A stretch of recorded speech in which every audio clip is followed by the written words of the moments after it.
Hola, ¿qué tal? Mi nombre es Nancy Carrizosa, soy neuróloga pediatra y el día de hoy me toca presentarles el tema de cefalea en niños. La cefalea en niños es una causa muy frecuente de atención a nivel pediátrico. Vamos a tener que la prevalencia se va a presentar del 37 al 51% en los niños a partir de la edad de los 7 años y del 57 al 82% de los 7 a los 15 años. Las causas de la cefalea en esta edad son múltiples, por lo tanto el tratamiento y el manejo tiene que ser multidisciplinario, no necesariamente con el médico neurólogo. En los lactantes es difícil hacer un diagnóstico certero porque cuando son muy pequeñitos y no tienen un sistema de comunicación eficiente, solamente nos pueden mostrar irritabilidad y malestar y no necesariamente nos va a decir que tienen dolor de cabeza. Entonces, para nuestros niños pediátricos, la historia clínica completa es muy importante para poder determinar cuáles pueden ser las causas del dolor. Les quiero comentar que tenemos que investigar principalmente cuáles son estas características que tiene el dolor, qué tipo es, si puede ser de tipo pulsátil, urente, opresivo, con qué frecuencia se va a presentar, si es todos los días, si aparece una vez al mes o si hay con cambios de temperatura o con alguna situación en particular, cómo se va presentando. La intensidad, a veces en los niños pequeños no nos saben referir exactamente el nivel de intensidad, entonces vamos a utilizar una escala de medición del dolor. Entonces, en esas escalas aparecen unas caritas en donde la carita de dolor máximo les tenemos que indicar a los pacientitos que nos digan más o menos ellos si se encuentran aquí o si es un dolor que es un malestar, un dolor moderado o si es un malestar que les permita hacer sus cosas. Entonces, con esto nosotros nos vamos a ir dando una idea de cómo se presenta el dolor. En dónde inicia es muy importante, hacia dónde se dirige, cuál es la duración del dolor, también es una de las características muy importantes de investigar. En qué hora inicia, hay dolores de cabeza que se dan por hipertensión endocranial y la hora de inicio de estos dolores principalmente es en la noche. Si hay algún síntoma previo que preceda al dolor, si hay algún síntoma acompañante, si existe o no algún detonante, esto es súper importante también poderlo investigar. Y aunque esto no entra dentro de las características del dolor como tal, dentro de la historia clínica tenemos que preguntar también a los familiares si el paciente está tomando algún tipo de tratamiento farmacológico, porque muchos de nuestros pacientes que toman medicamentos, por ejemplo, para manejo de trastorno por déficit de atención, pueden llegar también a tener dolores de cabeza. Bueno, entonces aquí en esta diapositiva lo que les quiero demostrar es que el dolor de cabeza se va a catalogar en base a la intensidad y al tiempo de presentación. Vamos a tener que cuando el dolor de cabeza progresa a lo largo de horas y se resuelve en horas, muchas veces nos llega a hacer la sospecha diagnóstica de que puede ser un proceso infeccioso, por ejemplo, una infección a nivel del sistema respiratorio o una infección a nivel del sistema nervioso central, o puede ser también causada por un traumatismo cráneoencefálico. A este tipo de cefalea le vamos a llamar cefalea aguda. Cuando la cefalea se presenta, se resuelve a lo largo del tiempo, se vuelve a presentar, se resuelve a lo largo del tiempo y se vuelve a presentar, le vamos a llamar cefalea de tipo aguda recurrente. Y en este caso, las cefaleas de tipo migrañoso son la característica principal. Cuando nosotros tenemos una cefalea que llega a presentarse a lo largo del tiempo y no se resuelve y está constantemente, pero aquí lo que le llama la atención al paciente no es la intensidad del dolor, sino más bien que es un dolor de cabeza constante, le vamos a llamar cefalea crónica no progresiva y esta es característica de los trastornos de tipo emocional. Y cuando el dolor de cabeza se llega a presentar de manera constante, evolutiva, que va aumentando en intensidad y que se va asociando a trastornos de tipo neurológico diferentes al dolor de cabeza, le vamos a llamar cefalea crónica progresiva. Este es muy importante porque muchas veces nos indica algún tipo de alteración dentro del sistema nervioso central, como la presencia de hidrocefalia, hipertensión endocranial, tumores cerebrales, etcétera. En este esquema les quiero decir que las causas del dolor, como al principio les comentaba, pues van a ser múltiples. Entonces, algunas de ellas pueden llegar a ser infecciosas, como la sinusitis. Aquí les muestro un estudio de tomografía de cráneo en donde vemos el seno maxilar del lado izquierdo que está lleno de moco. Entonces, en esta tomografía, pues sabemos si hacemos una buena exploración y vemos que el paciente refiere dolor en la cara, pues puede ser una indicación, por ejemplo, de sinusitis. Las causas traumáticas en la edad pediátrica también son muy frecuentes. Las cuestiones de tipo alimentario por exceso de ciertos alimentos que detonan el dolor de cabeza o problemas nutricionales de pequeñitos que no quieren comer bien. Cuando tenemos niños, por ejemplo, que refieren que no están aprendiendo en la escuela adecuadamente y que de repente se acercan mucho, en este caso ahora con la nueva normalidad de las pantallas, de las clases a distancia y el uso de las pantallas, si se acercan mucho a la pantalla, puede ser que el niño tenga problemas a nivel oftalmológico y sea un detonante del dolor. Las causas sistémicas, muchas veces por el lupus eritematoso sistémico, la artritis reumatoide, pueden llegar a desencadenarlo.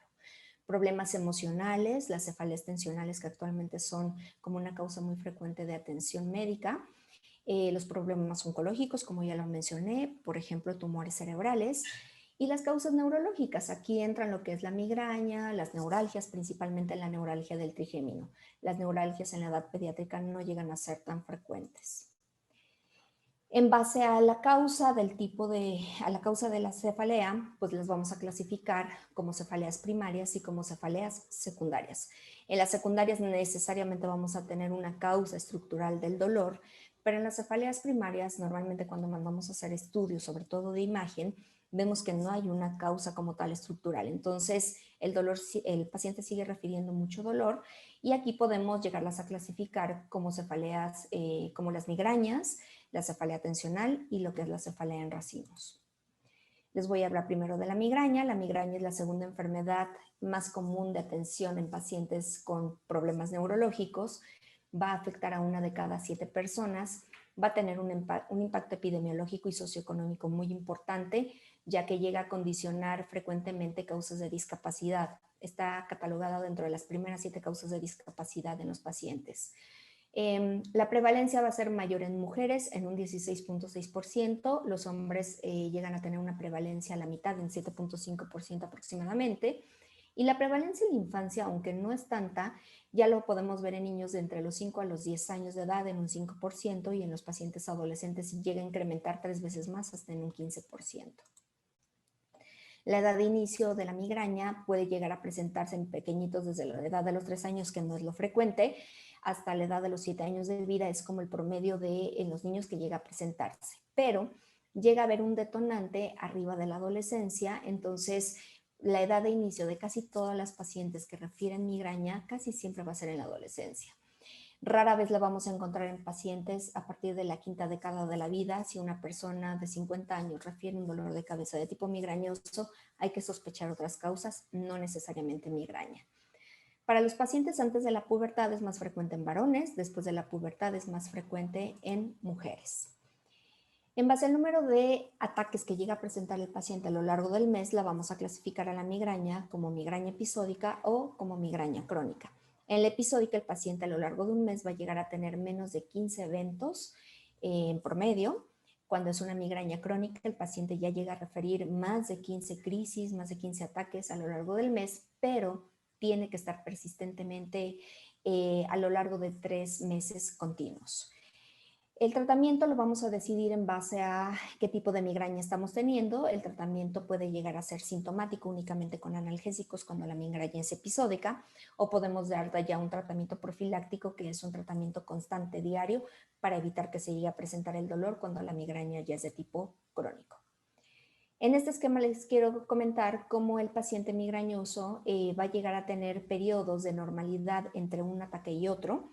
Entonces, cuando el paciente empieza a tener los pródromos del dolor de cabeza, empieza a cambiar un poco su actitud, se empieza a poner más hipersensible, empieza a retener líquidos, deja de dormir de manera adecuada, empieza a tener alteraciones de la percepción.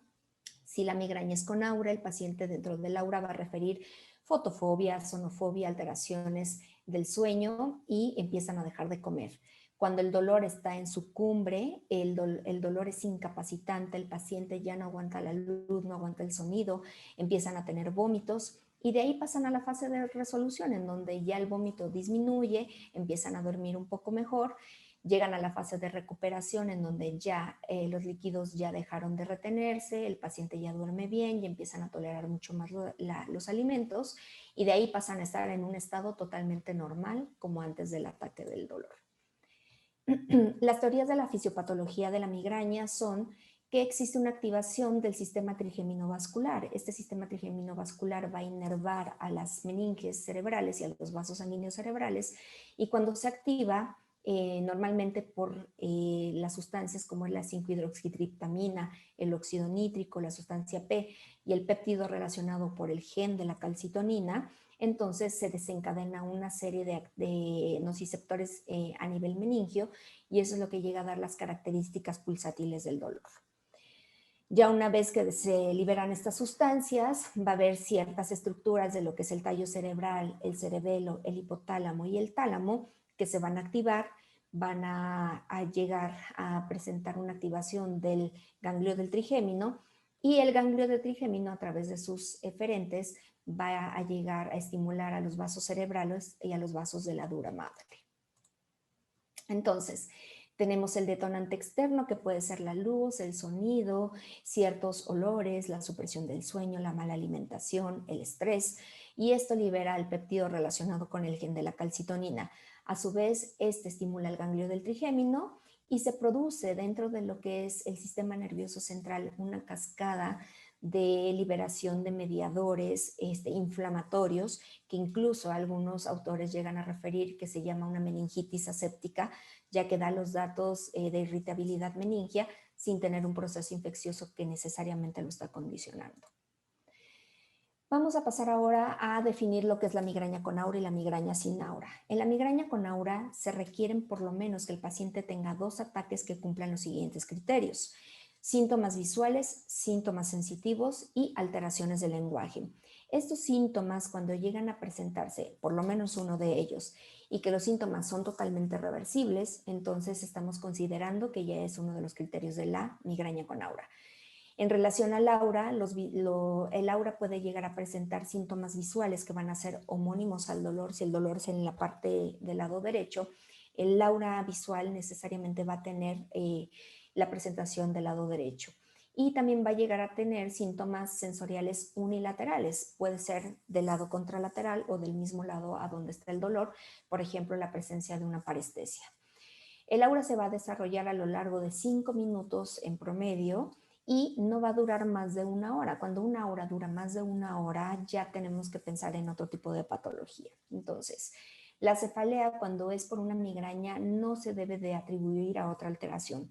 Es muy común que los pacientes lleguen diciendo que tienen migraña cada vez que tienen fiebre, pero ojo, si el paciente tiene fiebre y dolor de cabeza, aunque cumpla características migrañosas, no tiene que ser una migraña. El dolor de la migraña no se debe de atribuir absolutamente a nada. Cuando tenemos una migraña sin aura, aquí los pacientes principalmente van a tener por lo menos 5 ataques que cumplan una duración de 4 a 72 horas en promedio. En este caso, el dolor de la migraña tiene que ser unilateral, tiene que ser pulsátil y la intensidad tiene que ser de moderada a severa. El paciente tiene que lucir enfermo y el dolor se va a exacerbar o desencadenar por la actividad física rutinaria. Durante la cefalea, el paciente puede llegar a presentar algunos de los síntomas acompañantes como es la náusea o el vómito, la fotofobia y la fonofobia. Y nuevamente no debe de ser atribuida a alguna otra alteración. Cuando ya tenemos el diagnóstico de que el paciente tiene migraña y queremos iniciar un tratamiento farmacológico, como lo había comentado, si vemos que es una migraña episódica, podemos dar solamente tratamientos abortivos. Actualmente en México podemos utilizar lo que son los triptanos. El solmitriptán es el que más tenemos nosotros aquí de distribución en nuestro país. Pero, ojo, los triptanos se utilizan en pacientes adolescentes de 16 años en adelante. En niños más pequeños no están indicados y dan más efectos adversos que beneficio. Podemos utilizar también, algunos pacientes son respondedores a los AINES y de los que tienen un nivel de evidencia bueno, pues van a ser el ibuprofeno, el naproxeno sódico o el ácido acetilsalicílico, que en los niños pediátricos normalmente no utilizamos, pero podemos ver pacientes que también van a responder al uso con el ketorolaco, por ejemplo, o al uso con dosis altas de paracetamol. Hay algunas combinaciones de paracetamol con cafeína que en edades pediátricas normalmente nosotros no utilizamos. Cuando vamos a dar un tratamiento abortivo, podemos utilizar ya de manera crónica dosis bajas, por ejemplo, de propanolol, un calcio antagonista como la flunarizina, medicamentos ansiolíticos como la mitriptilina. En adolescentes la mitriptilina llega a funcionar bastante bien. Podemos utilizar dosis bajas de topiramato o ácido valproico pero estos ya se utilizan en pacientes un poquito más grandes. En edades pediátricas los utilizamos, pero a veces nos dan un poquito más de efectos secundarios. El tratamiento farmacológico va a ir unido con un tratamiento dietético, ya que existen ciertos alimentos que llegan a condicionar la liberación de ciertas sustancias y que estas sustancias van a estimular al sistema nervioso central. Entonces es por eso que algunos quesos, sobre todo los que son añejos, se los quitamos, los chocolates, los cítricos, el yogur, el café, el té. Entonces, si es té negro sobre todo, la dieta junto con las medidas generales y el tratamiento farmacológico llegan a mejorar mucho la calidad de vida del paciente. En este esquema les quiero mostrar cómo existen algunos eventos en la etapa pediátrica que cuando están presentes y no están justificados por alguna alteración orgánica como tal y son de manera recurrente, son síndromes que se han relacionado que llegan a preceder a lo que es la migraña. Entonces, vamos a empezar primero con el síndrome de los vómitos cíclicos. Este se va a presentar en pacientes entre edades de 4 a 9 años aproximadamente. El paciente va a tener episodios recurrentes de vómito. El vómito a lo largo de una hora van a ser varios vómitos que se llegan a presentar y el paciente puede caer en deshidratación. Entonces, el manejo normalmente que vamos a dar para estos pacientes pues es algunos antieméticos y el esquema de hidratación para evitar deshidratación. Los pacientitos llegan a tener los ataques de manera súbita, pasan horas y días y así como llega el ataque, se resuelve totalmente y el paciente vuelve a la normalidad. Otra de las alteraciones que vamos a llegar a presentar es la migraña abdominal. La migraña abdominal también se presenta en edades escolares.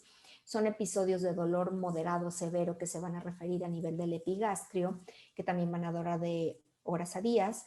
Se van a presentar asociados con anorexia, náusea, palidez, vómito y se llegan a resolver totalmente solos. Tenemos otro que es el vértigo paroxístico benigno de la infancia, en donde la edad de presentación es en niños un poco más pequeños, entre los 2 a los 4 años. Son ataques abruptos de vértigo, de ataxia, de mareo que el niño llega a tener y que llega a progresar de minutos a horas, que en ocasiones se pueden llegar a relacionar también con un poco de palidez, pero cuando nosotros nos vemos a estos pacientes en urgencias y tenemos que hacer una evaluación completa, tenemos que descartar alteraciones a nivel vestibular o incluso tumores de la fosa posterior, pero el paciente de manera espontánea, así como inicia, se le quita el vértigo.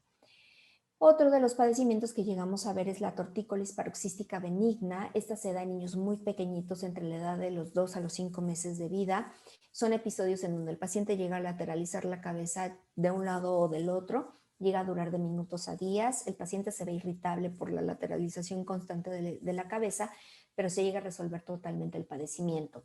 Y este va a estar ligado con un gen de los canales de sodio principalmente. Los cólicos infantiles, nuevamente, en niños pequeñitos, promedio 6 semanas de vida. Hay llanto excesivo, un llanto terrible y normalmente estos niños llegan a ser hijos de madres migrañosas. Vamos a tener el último padecimiento, que es la hemiplegia alternante de la niñez, en donde los episodios son de una hemiplegia alternante. Aquí lo que vamos a llegar a ver es una mutación en el gen del ATP1A3 y así como aparece el padecimiento, inmediatamente cede. Y ya por último les quiero comentar la cefalea tensional, que por la cuestión de la pandemia llega a ser un padecimiento muy frecuente actualmente. Se cataloga que ya se presenta en un 90% de los niños, el 15% va a ocurrir en menores de 10 años, en los adultos va a presentarse en un 46%. Son cefaleas de larga duración, constantemente todos los días, es mucho más frecuente en mujeres. Los problemas emocionales llegan a ser los detonantes principalmente, la exploración física llega a ser normal y puede coexistir con otro tipo de cefalea. Cuando existe una migraña y una cefalea tensional, le vamos a denominar cefalea mixta. Aquí los ataques pueden llegar a verse 10 episodios a lo largo de un año, de la intensidad moderada a leve, que no va a haber náusea, vómito, ni fotofobia, ni sonofobia. Cuando es una cefalea tensional crónica, ya llega a haber a lo largo del año hasta 180 eventos en el año, llega a durar varios días o semanas, va a ser de tipo opresivo, de leve a moderado, no va a incrementar por los esfuerzos físicos, tampoco va a haber náusea, vómito, ni fotofobia, ni sonofobia. Las comorbilidades que vamos a encontrar, pues va a ser el trastorno de ansiedad generalizada, los trastornos depresivos y el insomnio en el 50% de los pacientes que llegan a tener cefalea atencional. El tratamiento, no necesariamente vamos a dar un tratamiento farmacológico, a menos de que el paciente esté muy sintomático, que la intensidad del dolor sea moderado y que esté interrumpiendo sus actividades de la vida diaria, pero casi siempre se resuelven con analgésicos y con tratamiento psicoterapéutico. La recomendación es mejorar los hábitos, alimentarse bien, dormir bien y cuando nosotros tenemos un paciente que sospechamos que el dolor de cabeza sale de un rango, de una clasificación de migraña, cefalea atencional y sospechamos que puede haber alguna otra alteración, es muy importante hacer estudios de imagen. Podemos encontrar quistes cerebrales, infartos cerebrales o la presencia de hemorragias dentro del sistema nervioso central o lo peor, un tumor que esté creciendo para evitar riesgos o secuelas o incluso que el paciente pierda la vida. Si nosotros tenemos la sospecha diagnóstica de que algo está sucediendo dentro del sistema nervioso central, estamos obligados a hacer un estudio de imagen. Y bueno, con esto concluyo mi presentación. Muchas gracias.